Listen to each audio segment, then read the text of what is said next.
Assalamualaikum warahmatullahi wabarakatuh. Belajar dari rumah bersama Ustazah Aris.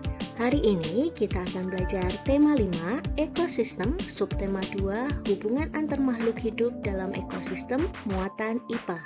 Kelas 5 SDIT Insan Utama.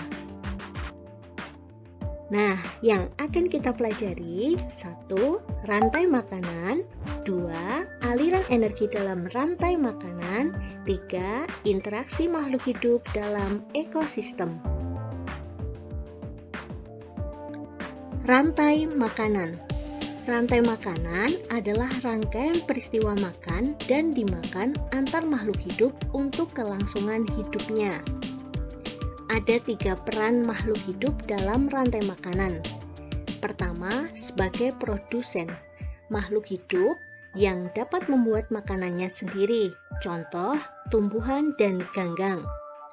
Yang kedua, sebagai konsumen, makhluk hidup yang tidak dapat membuat makanannya sendiri, contoh hewan. Yang ketiga, sebagai pengurai, makhluk hidup yang dapat menguraikan makhluk hidup yang telah mati, contoh cacing, bakteri, dan jamur.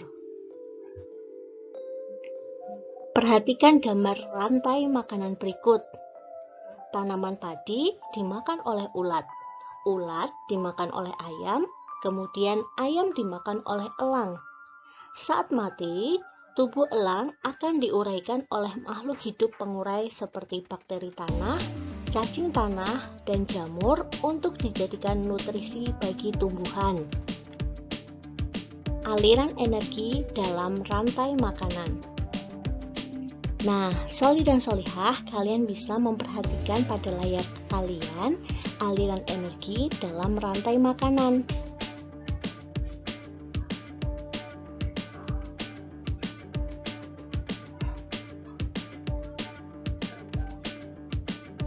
Interaksi makhluk hidup dalam ekosistem. Simbiosis adalah hubungan timbal balik antara dua makhluk hidup yang hidup dalam ekosistem yang sama. Simbiosis mutualisme yaitu hubungan atau interaksi antara dua jenis makhluk hidup yang saling menguntungkan. Contohnya, lebah dengan bunga. Lebah mendapatkan makanan dari bunga, kemudian bunga dibantu penyerbukannya oleh lebah.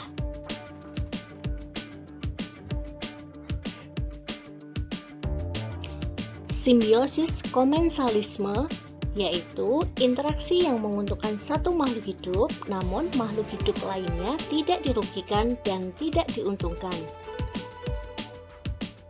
Seperti ikan-ikan kecil yang bersembunyi pada ikan paus. Ikan-ikan kecil akan mendapatkan perlindungan ikan paus dari predator lainnya. Tetapi ikan paus juga tidak dirugikan dan juga tidak diuntungkan. Yang terakhir, simbiosis parasitisme, yaitu interaksi yang menguntungkan satu makhluk hidup dan merugikan makhluk hidup lainnya. Contohnya, ketika nyamuk menggigit manusia. Nyamuk akan mendapatkan makanan dari menghisap darah pada manusia, sedangkan manusia akan dirugikan karena akan merasa gatal.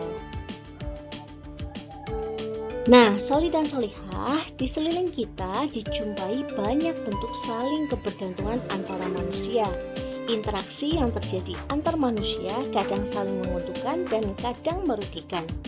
Interaksi yang saling menguntungkan tentunya akan menyenangkan kedua belah pihak karena masing-masing pihak merasakan manfaat dari interaksi yang dilakukan. Tetapi jika dalam interaksi yang dilakukan ada pihak yang dirugikan, tentunya interaksi tersebut akan memberikan ketidaknyamanan pada pihak yang dirugikan.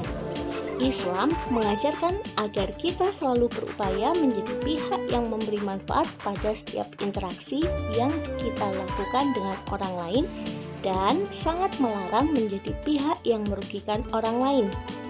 Sebaik-baiknya manusia adalah yang paling bermanfaat bagi manusia. Hadis riwayat Ahmad.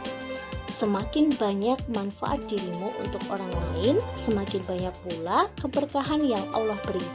Ayo semangat memberi manfaat bagi orang lain. Nah, Sholih dan Sholihah, demikian tadi penjelasan Ustazah. Semoga bermanfaat. Tetap sehat, tetap semangat. Ustazah akhiri. Wassalamualaikum warahmatullahi wabarakatuh.